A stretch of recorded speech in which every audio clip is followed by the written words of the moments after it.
If you're struggling on defense in college football 26, then you're in luck, because in today's video, I'm going to break down some tips that you can use to actually start getting more stops on defense. Let's get into it. The first thing I want to talk about is the best types of formations on defense to run, because I noticed that a lot of players, when I see them play, they just use bad formations on defense that don't really even give them a chance of getting stops, because this year, the formation you run is very, very important. And there's two types of formations that are just way better than others this year. The first type is going to be these mug defenses. You're going to find these mostly in nickel. The good ones anyway are in nickel. The 3-3 double mug is good. The single mug is good. The load mug is good. These are all formations that have two things in common. The first thing is they have the threat of a blitz, okay? You always need the offense to worry about the blitz. The second thing is they have the best stunts. One thing a lot of people don't realize this year is that there's a whole lot of different stunts that you can use, but not every formation even allows you to use them, and certain formations don't have the best options available, okay? Second type of defensive formation you're going to want to look hard at is the dime rush, and this is because it has a slot corner on each side of the field. This is important because this year a lot of players flip their play every single time out on the field on offense, and when you're in a formation like this, it's not going to affect you as much, and you're not going to get your defense misaligned as much. Also, again, just in general this year, defensive formations with 4 down linemen are better than 3, because with the 4 down linemen, you get the better stunts most of the time. If you're running a 3 down lineman set, you're going to have to blitz more heavily. You're going to have to send a lot of cover 0 blitzes. When you're in these types of formations, you can sit back in some good coverages and rely upon your defensive line to get pressure. So I'm going to start you guys off in the 3-3 double mug. This is the easiest defense to run in the game, and I have some very good setups to show you guys that are going to help you out a lot. Now, when running this, just make sure you turn auto flip on. That's the most important thing, because you always want the nickel corner to go to the strong side of the offensive formation. Set your RPO keys, read and pass to conservative. Now, zone drops, I like to put my curl flats on 20 with this defense. I'll explain why in a second here. But with the safety depth and width, I mean, you can change these. Like a lot of times I'll have my width on pinch and then my depth on either close or tight. But I don't always do that. It really is just more dependent upon my opponent. Now, a lot of people do run this double mug, but I have some unique stuff that people don't really utilize. So why do I like to run mid blitz? Well, first of all, mid blitz just always gives the threat of the blitz, right? But I don't actually normally blitz, right? I just like the threat of the blitz. What I actually like to do out of this defense is play a coverage and rely upon my defensive line to get pressure. Just by coming out of this, though, this will be enough to scare the offense into thinking, okay, they're sending the blitz. But what I really like doing is pressing my coverage, putting the safeties over the top, and then I man up the tight end with the guy in the gap that's on his side. So like right here, the sub linebacker, I'll man him up to the tight end, and then I user this guy, okay? Because I know that when I give this look, what they're going to do 9 times out of 10 is block the running back. And when they block the running back, I have no responsibility. So now I can free roam. And this defense right here, just rushing 4, is extremely powerful. Real quick, guys, if you want to dominate college football 26 and win more games, sign up for my VIP membership on Sportsgamerz.com. You'll get access to all of my premium content for the entire year, including all my offensive and defensive ebooks, weekly tip updates, and more. I'm running a limited time sale on my yearly membership where you get 7 months for free and 6 bonus ebooks. Over 99% of our members say that they win more games with our tips.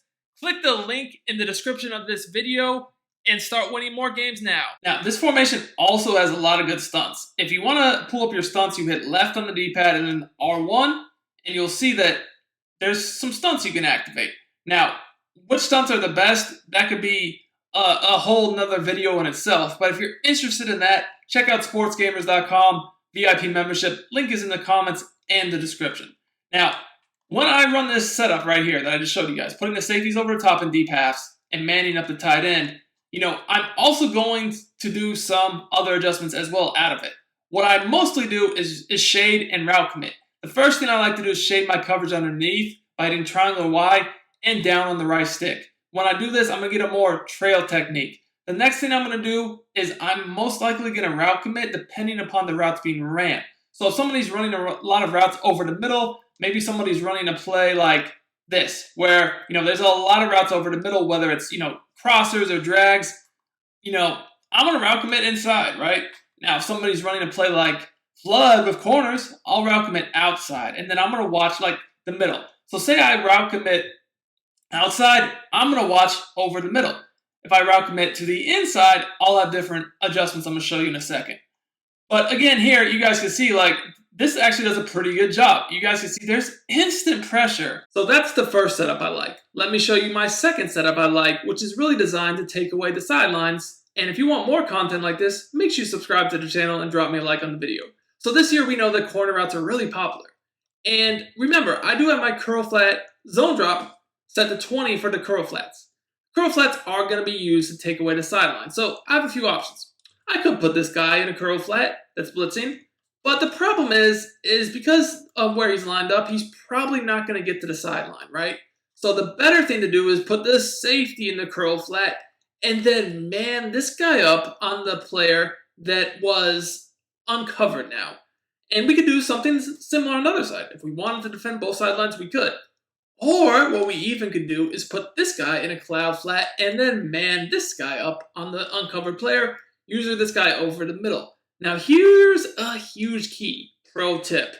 I have right now the sidelines defended with my zones.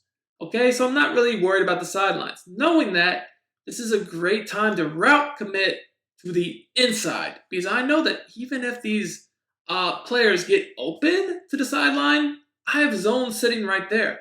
So I'm not really worried about that. So the route commit to the inside with zones to defend the outside, that's a glitch, boys. That's a glitch. And you're seeing that this pressure is really good. If you take a look at a replay, nothing was open there. I know I have my zones to the sideline, so I'm playing over the middle.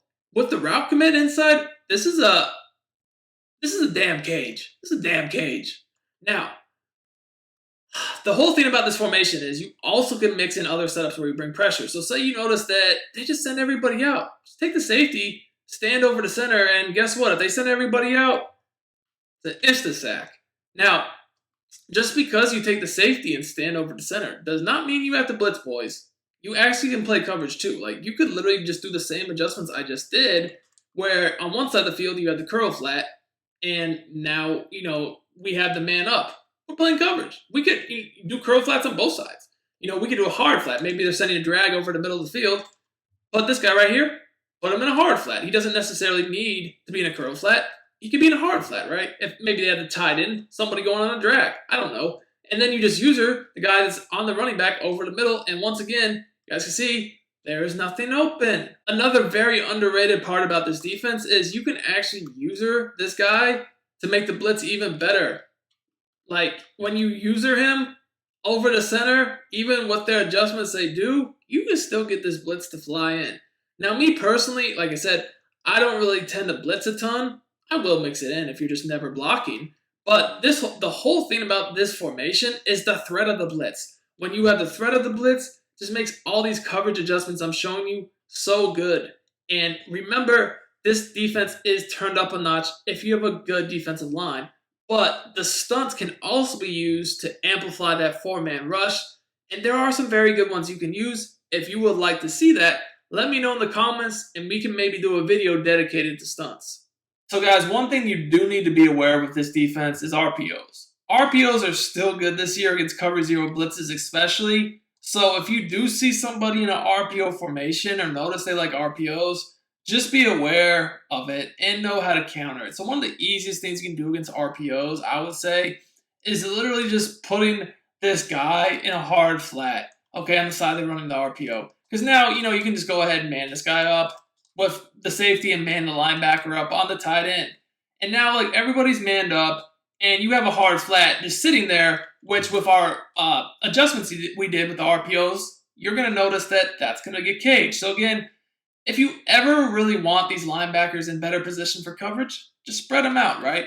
Then again, you can put this guy in a hard flat, man the safety up to his man, and the linebacker to his man, user the other, and you're going to notice that this is going to do a good job. Just the whole key is you need a hard flat by this guy right here. Okay, that is the whole key. And you'll see, he's right there. Okay, so that's not going to be an issue anymore. Yes, the other thing you could do is you could just move this guy yourself, watch it. But, do you really want to do this? Probably not. So I think it's just easier to have the slot in a hard flat. The other thing is, I would not press your coverage against RPOs. That also is a bad thing to do because, people can just get blocked a lot easier. And then there's certain RPOs that when you press your coverage will literally glitch who's responsible for the RPO. So biggest points of RPOs is, first of all, do not press your coverage and make sure you have a hard flat on that side. And really, it should be the guy in the slot because 9 times out of 10, he's the one that's responsible to defend the pass portion of the RPO. If this video helped you guys out, make sure to smash that like button. Until next time, it's your boy Duke, and I'm out of here.